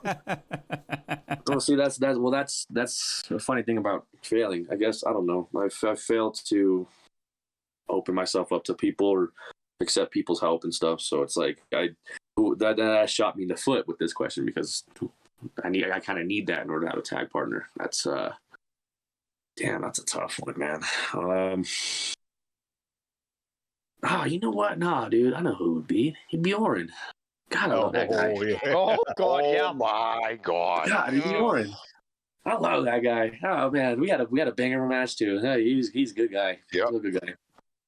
I like that. Orin, Yeah. Echo. Man, Oh, Echo. yes. Yeah, that'd be cool, too. Actually. Yeah, man, that'd be awesome. Mr. Fourth Row just said that in chat. He goes, Echo, maybe? And I think that'd be a pretty damn good fit. That'd be a cool tag team, man. Even with Lipto, too, because we have so many similar styles. It'd be great, too, man. Mr. Fourth Row, right on, and bam, 3 for 3 on the choices. You cannot go wrong with any one of them. I love it. Oh, you and Echo as a tag team? Music to my ears. That's wrestling porn right there. I love it. Yeah, Great shit. There, man. Yeah. Can't steal my words. Once in a while, I learn a lot from you. All right. We have somebody in the waiting list. Jet, Who do I think it is? Jet 1294, come on in. Oh, of course. We'll get back to more questions. Don't worry. No. This is cool. Yeah. Come on in, Jet.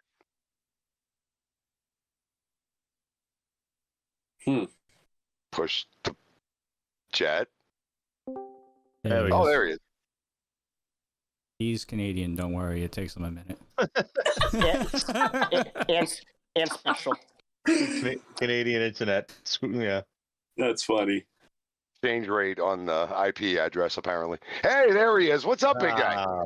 Not much. How about y'all? By the way, happy Thanksgiving. For you, Canadian thank you. Thanksgiving. For you, For yes. you. Yes. I appreciate the month notice. Thanks. No, for all our friends up north, today is Thanksgiving in Canada. So happy Thanksgiving to you up there. Donka. Yeah. Mr. Lynx, it's an honor to meet you. How you doing, man? I'm doing pretty good. And yourself? Doing good, dude. It's good. That's nice to see to put a face to the name now. No, it's not. I knew that was coming triple I knew I. that was coming. waiting for that. Figured I'd let him say it. At least Coastal's not here. That much I can say for sure. Yeah, that's a good point. Yeah. We agree. Yeah. Consensus. Now, for my question, Baylum, I'm wondering, if you had to pick a manager, it could be anyone past, present, future, alive, dead, whom would you want as your manager in your corner? Oh, without a doubt, Paul Heyman. Yeah, I'm a Paul Heyman. Heyman guy. Good choice. I'm a Heyman guy. Yeah, I do agree. That is a great choice. That man Be is that with you too, dude. so smart. Oh man, and just the way man has a silver tongue, dude. Just the way he talks, like he can talk about anything and just like You drawn in, yeah. Right. Over Bobby Heenan. Yeah. I'm definitely a Heyman guy all the way. Oh, Heenan was very loud and bombastic, kind of like that. Heyman is much less that way, but he speaks more meaningful. There's less Coastal Crusader that comes out of his mouth. Less bullshit, like verbal diarrhea and that shit. But like Heyman speaks, and he speaks the truth in a way that lets you know that don't mess with him and don't mess with whoever he's out there dealing with. Heyman just has that way, very, very unique amongst many managers in the business. And then on top of that, too, like I know if I ever needed a pep talk, that guy's just get full fire me up right away. 'Cause Oh, yeah. it was just so good. Without a doubt, you can't go wrong with Paul Heyman. Unless That you're Curtis was so Axel, well. you can't go wrong. Yeah. Yeah. Shoot, I was just about to say something. I just totally blanked. It's okay. Nerves are real. Oh, look at you! all You're good. getting all red. Oh, that's cute. Nah, it's just hot in here. I'm at my ma's and she has the heat on already. Ready? It's only October, guy. He's in Canada. He's in Canada. Yeah, I know, though. but it's still got to be like 9, 12 degrees up there. So 9, 12. Oh, Celsius. 9 Yeah. to 12. Yeah, Celsius. Yeah, Yeah, for all the Celsius. other Okay. Americans. Yeah, no. Yeah, it's about that, but yeah, it's hot. So, did you Very come cool. up with what you were going to say, or did you just completely forget? I just remember because I looked at chat. Thank you. Okay. Okay. Bill, going back to, I believe it was Triple I who asked you about a tag team partner. I believe you are right. Echo would be an epic choice because he's the Mockingbird. So basically, he'd be able to take any flaws you may have and build on them and make them his pros, which means you'll basically be an unstoppable team. Yeah, it's a good way of looking at it. It's pretty good. I like that. I'm gonna write that down. I'll take that. I like that. They kind of be like Mizdow, where David Oh, Sandow there you go. doing all the moves on the side and everything like that, and Yeah, there you go. Yep. they call him Bako. Baylum Now- Echo. Like make a sandwich out of it. Call him Yes. Bako. Actually, don't call him Bako. That has other connotations. So never mind. As we humbly move on. Mizdow was one of the greatest things ever. I love them. Entertainment wise, yes. Oh, They dropped the ball on phenomenal. them big time. Mr. Fourth Row. Wow, Jet with a great point. Holy shit. Yeah, I know. Well, I added the know. holy yes, Hey. but Exactly. Yeah, See, first time he's- for everything. Exactly. He's failed his whole life for this one moment to be successful. Exactly. Wow. Exactly my point. Jeez. Yeah, that's a good. Hey, man, that's. Balaam, we told you about him, dude. We told Yeah. you. We weren't Oh, this shitting is- around. I'm Oh, he's behaving right hilarious. now. I like him. He's funny. Oh, thanks, buddy. He can be. He can also be really annoying. Yeah. Hey, right back at you there, buddy. Hey, Hey, I'm not afraid to admit it. neither am I. I don't care. That's funny. Well, I'm gonna dip y'all. Peace. See you later, Jet. Yeah, thank you. Thank you. Man, I dip, you dip, we dip. My God. Did he say Triple I. dip? Didn't we say, He did. Yeah, he he did. said Savior, didn't we used to say that shit back in like 1993, 1994 Yeah. when we were like kids? All right, just making Yeah. sure. Well, that's the point. Hey, He's well, like, It just got to Canada yesterday. No, that's it. The exchange rate fucked it all up. It was caught up in the That's stock funny. market. It was a mess. Oh my God. Where do we I leave love off messing with with questions? Jason. I don't see any new ones in chat as of right now, and right now the waiting list is empty. So we can continue right now with Triple I if you have any other ones, or Sunday. Because Up to you, Triple I. You're I have one more question. I don't. I doubt it was asked, but I'll give it a shot. On Charge on episode 260, you cut a promo because you're about to face Yorick for the Rocky Mountain Pro World Heavyweight Championship. Damn it, you stole my question. However, well, too bad. Well, I know. Go ahead. Whatever. But You got me. you said how you got to put in the work. You try and put in the work and get to the next level, but you felt like something was off. You kept on repeating that a few times, reiterating that, and it made me think you were doubting your confidence there. Not as much as the confidence. So right, yeah, if you could elaborate on what's off. It's more, think about it. You guys watch every week. How many times has it been said or mentioned that I'm about to go up against Dustin in Shocktober? We're the main event of Shocktober. Our second biggest pay-per-view of the year. How many times weekly do you hear that? Yeah, it just fit right. It's not every time. It's not every week that you get to hear something like that. So exactly. And so why not? Am I getting overshadowed? Am I getting overlooked? People forget what I did to do in order to get that title shot. I mean, what is it? That's everybody else has. I get there's other people out there. But I don't know. It's supposed to be the biggest night of my life, and it doesn't really feel like it. Why though? I'm curious as to what's causing that mindset though. Because we all think it's going to be your biggest night of life. We all know it's going to be your biggest night of your life. Probably the biggest match of your career, biggest moment on the second biggest pay-per-view. So we all. I think you guys think it. Okay, I know it. I know it's gonna be it. I know it's gonna be it. But I mean, like, where's the spotlight on that? Where's the attention that needs for that? You know what I'm saying? Like I said, weekly. You guys watch it. How many times has that been mentioned? Weekly. The emphasis on there. Basis. You know what I'm saying? It's mentioned more not necessarily more in passing, but not like emphasized wholly. Like we haven't seen you come into the ring and actually cut a promo or have Dustin come in and say words directly at you. You're right. Exactly. You're kind of right on that. Yeah. Right. I feel like a lot of the attention for the past few weeks leading up to just October, in my honest opinion, Baylum, has been two things. It's been on Severino Corrente promos, and it's been on Curtis Cole and Stephen Ashburn and the heated rivalry that they've been having. And rightfully so. I mean, it's a killer rivalry right now. I cannot wait to see that match. But yeah, I get what you're saying, because those are the two programs that I feel like are getting the most attention out of everyone. I get it. Exactly. That's my point. Right, I hear you. Yeah. Which is fine. Whatever. I don't care. That's fine. It's not gonna change what I'm gonna do at Shocktober or anything. It's not. I guess if anything, it's gonna be more of a shock to see what's gonna happen at Shocktober. Do you know what? If people aren't talking about you now, putting you in the spotlight or whatever, if you win the championship, you win the big one, they will be talking about you then. That's the thing. Like it's not like I want it. You know, it's like, I mean, like it's not like I'm like, this is what I need. This is what I know. But it's more like, look what I did. Yeah. Look what I did to do it. So it's like, tell me something. Show me something. I don't know. Surprised that it's just more like that shock. I'm sure you expected a certain amount of, hoopla about you, and it's not coming, so it kind of throws you off a little bit. I mean, it's a little, like I said, it's not a game changer. It's not a deal breaker or anything. It's not like it's not like I'm asking for it. But I don't know. I figured it'd be more. That's all it is.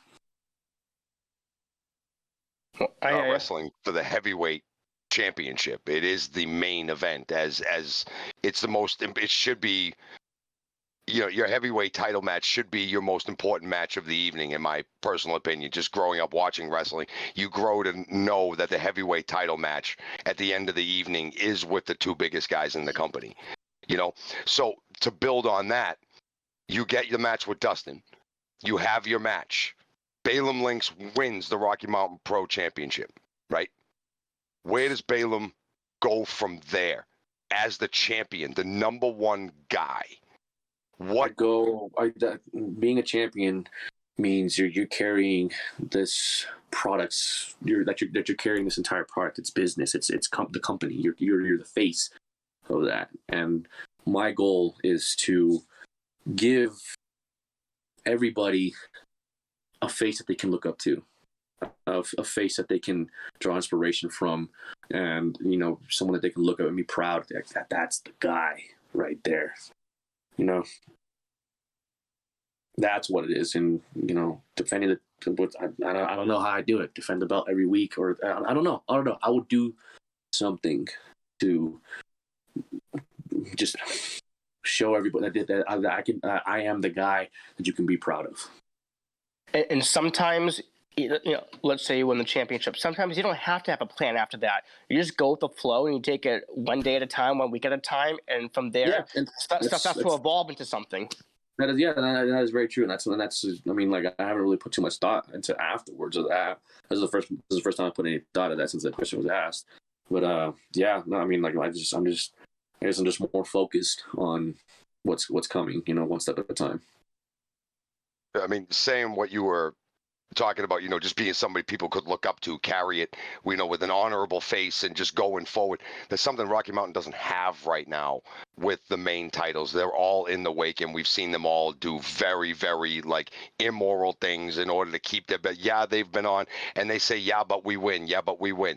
Yeah, but I'd have a real hard time personally looking myself in the mirror winning the way that they win a lot of their matches the next day looking at it. I wouldn't want a kid later on in life learning how to take the shortcuts just to get the fast way to the top, because you don't learn anything on the way up. You learn how to break every rule and not really go by the way things kind of morally should be. I try to be that same way in my own life. Take the higher ground. Try to be a role model, for other people, not to do things shady ways, do things the right ways. We've seen too much shadiness out of it, and I think somebody like you would be, you know what I mean? Somebody like you could absolutely take that belt and run with it and give it back some of that honor that it's lost. It's still a gigantic honor to possess it, but the individual honor of defending it properly, and I know that's a subjective term to some people, but the honor of defending it has kind of gone out the window more often than it hasn't. Completely agree. Completely agree. And I do want to give it that. Hell yeah. And you could. You very well could. Thank you. I appreciate that. Sunday, I know we've been kind of dodging you for a bit there, so go right ahead. Floor yours. I'm going way off topic here. So, we're here on Twitch. Twitch is more known for the streamers playing video games and such. My question to you, Baylum, is: are you a gamer? And without a doubt. If so, what's your favorite game and what's your favorite genre of games to play? I'm huge on fighters. I love fighting games. Like Street Fighter, King of Fighters. I love those games so much. So and it's I don't know. It's my competitive nature. I love being able to go out there and just face different people in a I got your question. Just in a constructive, competitive way. I love it, and some of the characters are just like wrestling or in the fighting games. Just some of them are so over the top or larger than life, or just you can relate to them or something. I'm drawn to fighting games. I love that stuff. That's awesome. I grew up with a lot of them, the Street Fighter, the Mortal Kombats. I've gotten away from them as I've gotten older. But yeah, Street Fighter was, back in the Super Nintendo days. As I said, I'm old. I'm older than you. I did. I had it. I'm older than you. We are not old yet. Don't even say those words, dude. You gotta keep the old school traditions alive, man. That's why I was just gonna say, you have one right there. There you go. The old arcade pad. That's sweet. Yeah, dude, I love that. I love arcades, man. Arcades are so much fun. I love going to the atmosphere, and it's just the old. I go to this one up north. It's called Kabibara, and all their arcade machines are all Japanese. I can't even understand anything they're saying. But I've played these games so much that I know I already know what the dialogue is. I know what they're saying. So I just love it. Awesome. All right, so we got Johnny Casanova in chat. And he's got a question as well. Weird one, by the way. Oh, God. Who would you want on your Squid Game crew? I never even seen Squid Games. Not yet. I don't have time for that, man. Trust. I wish I did. So if I knew it, I'd be more informed, so I could tell you. But I don't. So I have no idea what's going on. Because if it's like a math geek, then I choose some nerds and stuff. But if it was like a gladiator games, and that'd be totally different. I have no idea what it is. It's like a combination of they're playing kids games, like a high level, like red light, green light, things like that. That's what they do. And if you lose and get eliminated, you are eliminated by meaning killed. So it's life or death kids games. I'm like 4 episodes in. So so I leave my life in somebody else's hands. That sounds great. I think it's every man for online, himself, right? In an online multiplayer lobby, good luck with that. It is everyone for yourself, but it's more of like everybody kind of groups up to try to make themselves, almost like Survivor was always a everybody for themselves game, but there was always alliances and stuff. Okay, so who would be your alliance then? That's a really hard question to answer, man. I don't know. I heard Casanova plays a lot of games. Maybe he knows. Maybe I'll choose him. We'll put JK Pop on there because I think they do like playing a lot of those games. So maybe they know some. And they experience. obviously know how to cheat. If it's a help to survive thing, hey, you scratch my back, I'll scratch yours. Yeah, and like I said, JK Pop obviously knows how to cheat to win, so you might have that too. Yeah, see, you never know when you're gonna need somebody. All right, we got one from Melly Pins. We got one from Melly Pins. Oh, my wife. Hey, baby. What injuries have you suffered while wrestling besides your hip? Oh God, I got my first real one was a concussion. I took an enziguri kick to the head, and yeah, that was pretty bad. I finished the whole match, but like I was completely autopilot, and it went like, and then I got after the match, I got behind the curtains, and dude, it was weird. I was like so far gone. It was crazy. Everyone was like looking at me like, "What is he doing? What are you talking about?" And I was like, I didn't even know I just got done doing a match. So that was pretty bad. That was scary. I left the venue with my gear on because I couldn't find my regular clothes. Oh shit. Yeah, dude, it was pretty bad. I mean, all I remember is my parents went, so all I remember is like the street lights just on the way home. When my dad drove me home, and then I'm just waking up in the morning, and I'm like, "What the hell just happened?" And my head was on fire. God, that sucked. And I had a constant pain in my head for like a month and a half. So I was getting worried. So there's that one. Let's see. My foot. Oh, this was before the hip. I was actually fighting this injury when I was in the ring with Bob Evans. We was at Colorado Springs Wrestling, CSW. It was a double ladder match. Crazy match. It was crazy. There's one prize in the middle of the ring. There's one on the outside of the ring, and it was 6 of us. And this guy's doing a dive. We were catching everything. We got it. We're all right there. But my foot got pinned behind somebody else's foot on their heel. So as I'm coming down, my toes are planted. So my foot is literally just twisting all the way down. And then I'm like, oh, I feel it popping. And then the person that we're catching falls on the already twisted foot. And that was like 2 minutes into the match. And then we went on for like 15, 20 minutes. Oh, jeez. Dude, that's so. Oh, man. That had to suck. Oh. That one really did suck. So I think those 3 with the hip are my big 3 ones. We have one from Queen Vampirus. Baylum, how far did you get on Tekken 7? Oh, what do you mean how far? I beat it like I don't know how many times. It's the online on Tekken 7. That pisses me off. It's doing online on with 2D fighting games. It's easier for the net code or whatever. It's the 3D ones that have a lot of problems with it, and that's where I just don't have the patience for because it's always buggy. Yeah. And we have Just Your Average Jen to follow up Mrs. Pins. Those recent injuries that you've sustained, like your hip and everything, are you 100% now going into the biggest match of your career? I don't think anyone's ever 100% after an injury. There's always some sort of lingering pain or mental worry about certain areas and certain spots. So, I mean, yes and no. I'm not something that I worry about too much, but at the same time, it's that stuff that's always, if you're smart, it does stay in the back of your head because you always want to try to make sure that you don't do anything to make those worse or to make them reoccur again. I think that's it for chat at the moment, and we are going to be kind of winding it down within the next 15 or 20 minutes.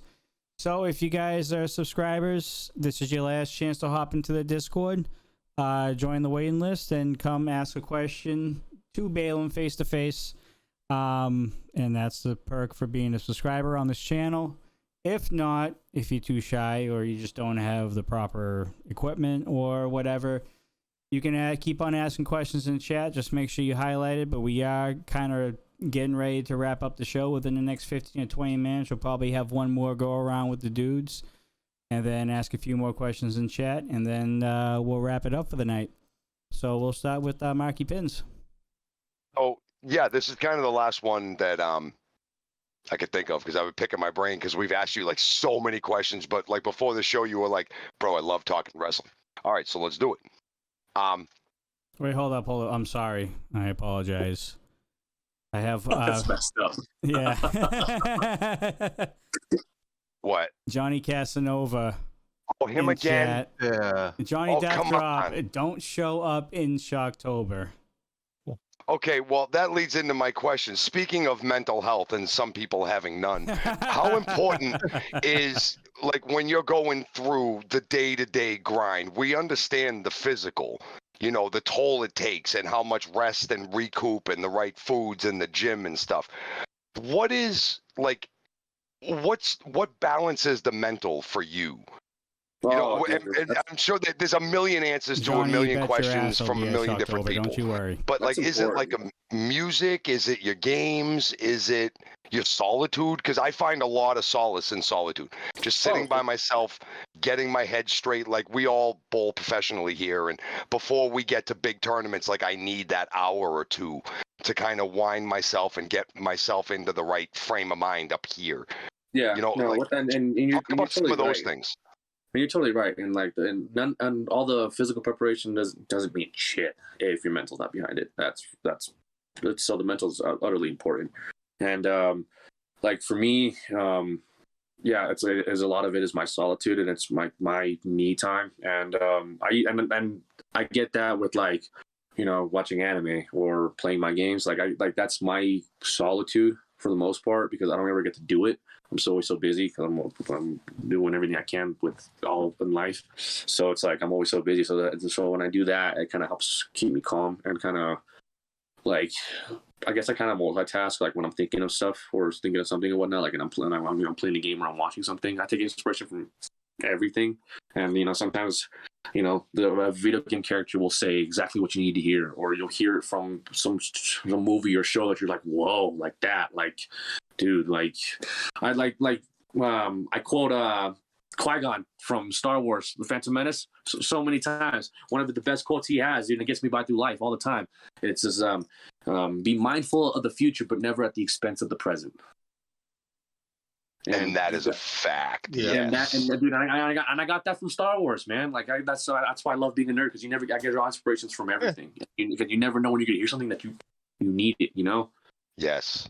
Yes. So that's what I do with my me time. That's my time to, you know, for me and myself to recoup. And you know, a lot of things, everything happens in weird ways. Everything happens for a reason. So sometimes, you know, like, so when you're doing something, just, I don't know, just keep an open mind, and then boom, something falls in your lap, and you're like, oh wow, I needed to hear that, or I needed that. Triple Love I. it. He's muted. Stupid. Push the button. Push the button. Yay. Yeah. Hi, buddy. I had to drink some water again, so I muted myself. Yeah, so it doesn't sound like a fucking waterfall. I like waterfalls, just like TLC. Just don't You go know? chasing them. Yeah. Yeah. One day I will. Not right now. Triple Anyways, I's tie. No, I just, like I said, I have a migraine right now, so it's not the best. So we all know. I think I know the answer to this, but I'll ask it anyways. You're obviously having your title match at Shocktober with Dustin York. He's gonna have the Wake in his corner. Excuse me. I know you're kind of a loner as far as getting things done on your own. You're a singles competitor, singles wrestler, but obviously you must be mindful of the fact that there could be some outside factors that may play into the match. Do you perhaps have someone in mind to potentially watch your back for this match? No. So off the bat, no. I can just hope that if something does hit the fan, that I've made a good enough impression on someone to be able to come out and act on their own. But you know, who knows? And we'll see. And if they cause a problem and it doesn't end up causing me a shot, and I got nobody, I'm gonna go after them one by one. I like that. All of Coastal's favorite wrestlers in his world Gonna be falling down one by one by one. I love it. And You're muted, stupid. You're muted, idiot. All right, you got me once. Shut your face. All right, please end our friends' hopes and dreams on this show by thinking the Wake are going to stand forever. Shut up, Triple I. Shut up. Sunday. So I got a question for you, Baylum, and I'm asking this question for our host, Johnny Deathdrop. So we've talked about Damon Ace a little bit here. Damon has come on here and kind of almost taken over our show a few times in the chat and actually jumped into our Discord and done it as well. And then he ended up challenging Johnny to a match at Shocktober, which Johnny accepted. It's going to be, as long as the championship committee approves it, it's going to be Damon and JK Pop against Johnny and two partners of his choosing. Now, Johnny's not a wrestler. Johnny's never been in a match. Not that he hasn't been in a scuffle or two in his life, I'm sure. What would be your advice to him entering a match like that on a stage like Shocktober? And this is against the Wake, right? Yes, against Damon Ace and JK. Go for the eyes. Go for the eyes. For the eyes. Poke him in the eyes, kid. Pretty much, man. I don't care how big or strong you are. Something gets in your eye, you're like, ah! The whole time. So yeah, go for the eyes. Should be fine. Good point. I appreciate the advice. All right. Was that the only question, Sunday? Yep. Okay. Trying to get you some advice up there, buddy. That's all. Poke him in the friggin' eyes, guy. Ronan gave me some good advice. Yeah. Well, so said. Ronan gave you some advice. Baylum has a different point of view in the ring than Ronan does, so I was hoping to get some advice there too. And all right, definitely worked. So when I go for my gym workouts this week, I'm just going to practice on the fingers. Yeah, make sure just kind of lift those weights a little bit there. Honestly, no, but like for reals, like Thaddeus was saying something not too long ago about like how you're getting it, you're getting ready for this, and that you lost a lot of weight, dude. Congrats, first off. I lost about 15, 20, yeah. That's fucking awesome. So kudos to you, dude. Obviously, what you're doing is working. Obviously, everything that you're doing is working. And and how I kind of do my training is I'm always looking at myself in the mirror all the time, mentally and physically looking at stuff. What do I know I lack? What do I know that I need? And I work on that specifically. And I offer the same advice to you when you're getting ready for this. I do that. I do this for on a daily basis. Is like, what am I lacking today? What do I need today? What I need to work on, and go for it. If it's physically wise, okay, look yourself in the mirror and see like, okay, this is smaller than this part, or this is not as symmetrical, it's not as developed. So I'm gonna work on these certain areas, certain body parts, and then you can do the same mentality for your mental. It's the same thing. It's funny that you say that, because over the past couple weeks, I mean, I know I've been dealing with a nagging tooth issue, and I just finished that yesterday.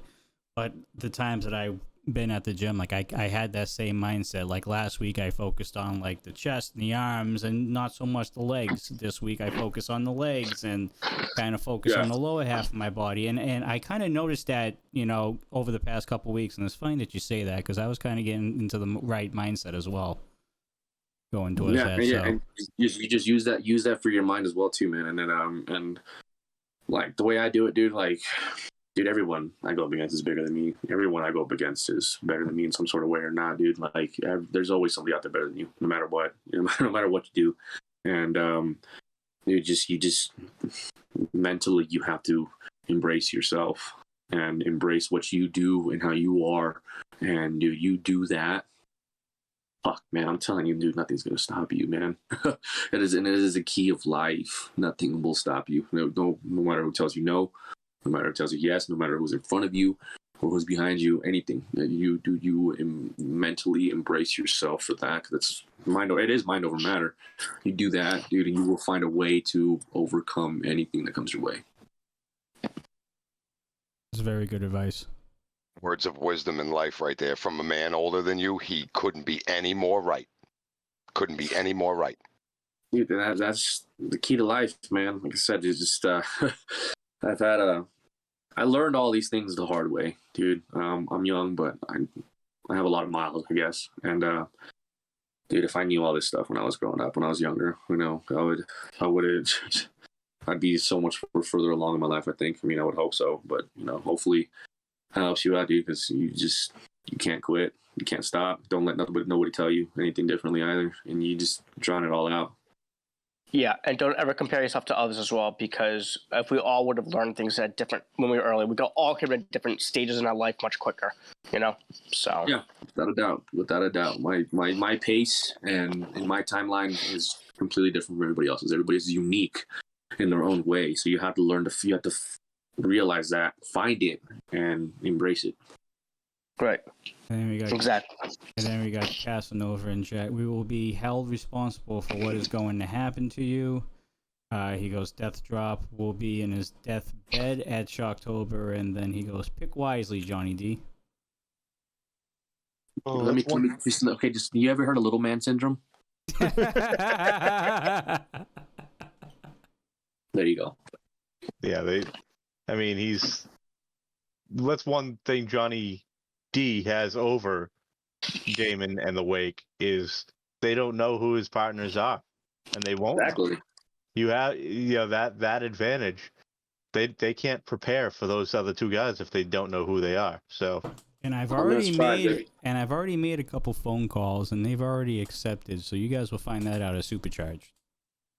Ooh. Yeah. So Nice. Maybe it's you, Baylum, pulling double duty. Then I got my hands full. Yeah. yeah. Baylum's got a little different Duty. focus that night. Yeah. Now, if Baylum wasn't in a match already at Shocktober, he probably would have been number one on the list. Oh, brother, I'm better, man. Let's do it. All right, we do got a couple more questions in chat. Jet1294 says, if you could have a match with any modern champion, who would you face? Well, there's a lot of modern champions out there, Jet. You got to be a little bit more specific. Any Yeah, federation, one. any organization, if you had a chance to step in and have a match for one night, whether it was for that title or not, somebody with a title in any organization. Oh, okay, that's fine. Then AJ Styles is a tag team champion right now, right? In Raw, No. SmackDown or Raw? Yeah, AJ Styles. No, I don't think he is. No, I think not it's anymore. RK Bro. That's RK RK Bro. Bro has it. Okay, bro. No. Oh shit! Damn, you are right. Yeah, sucks. Can we buy AJ Styles a commemorative IC title or something from WWE shop and Yeah. watch these? Yeah, guys Yeah, you go. for that? Put this around his waist. Well, Put this around his waist. okay. We got So belts. We got belts. You can borrow one.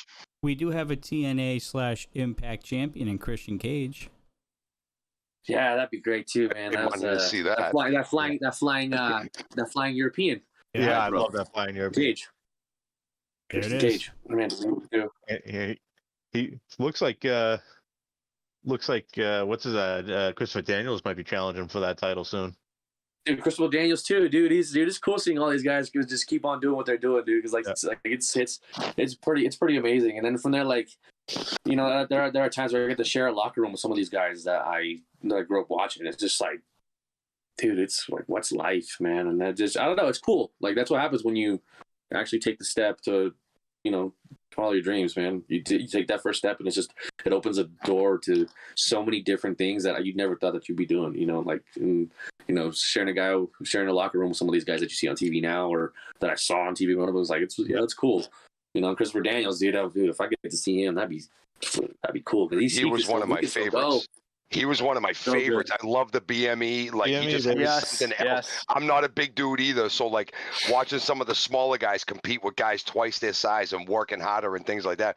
Christopher Daniels epitomated that for so long, without a doubt. Yeah. Let's see. We have a highlighted message from Echo. After Shocktober and we settle our individual business, how about we have another go one-on-one? Oh, Really cool. yes. All day, every day. Let's go. Immediate yes too. It could be a champion versus champion match. If you're the RP champ, he could still be the Twitch champ. Hey, That could be a champ versus champ match right there. Oh. No belts on yeah. the line though. Just the pride of who's better at the moment. Like that'd be amazing to see. I don't know, Oh, Echo dude. might say otherwise. You might want those belts on the line. I'm sure he would, but like anybody else, he'd have to earn the title shot. Like legit, he'd have to earn it. Yep. You got to wrestle the man once without it for the first one. Well, that's what I love. A TNA/Impact type thing when the X Division champ could take, what was it, option C or whatever, and Yes, it was. Yeah, First yeah, shot. option That C. was such a man, good option idea. C. That was so cool. I love Austin that. Aries. That I remember just Austin happened Aries with, being the guy. Yeah. who just did it? Who just did it? The current one just did it. That's then now he has a title shot against Christian at Bound for Glory. I can't think of his name. God, he's so good too. I can't remember his name, but he just cashed an option C. Let's see. I can look it up real quick. His name. What else we got? We Well, got Casanova we do have spewing off one. at the mouth again. We do have one for Melly Pins. And it's kind of your experience with such, Damon Ace. What are Damon's weaknesses? Josh His ego. Alexander, the guy. So His His ego. ego. His ego? That's exactly what Fourth Road, Mr. Fourth Mr. Row Fourth said. Row said 2 the same comments thing. later.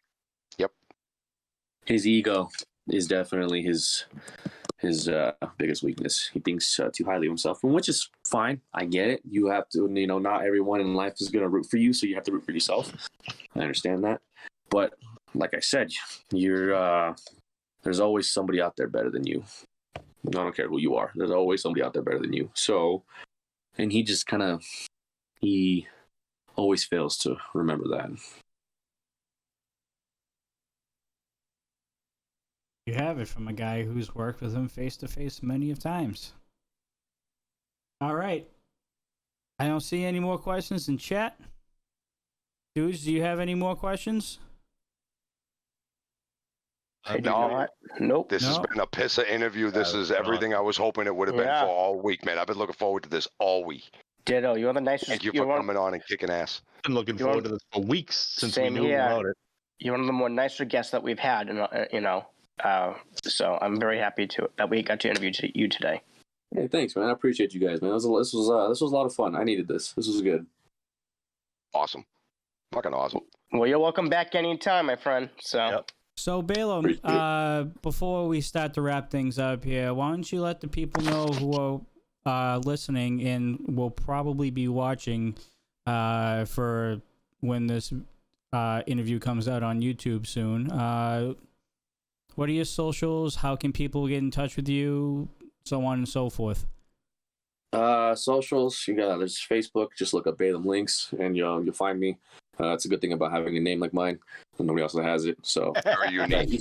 so you never go wrong with that. Same thing with Twitter and Instagram, both the same handle at Baylum _, and it's right Instagram. there. And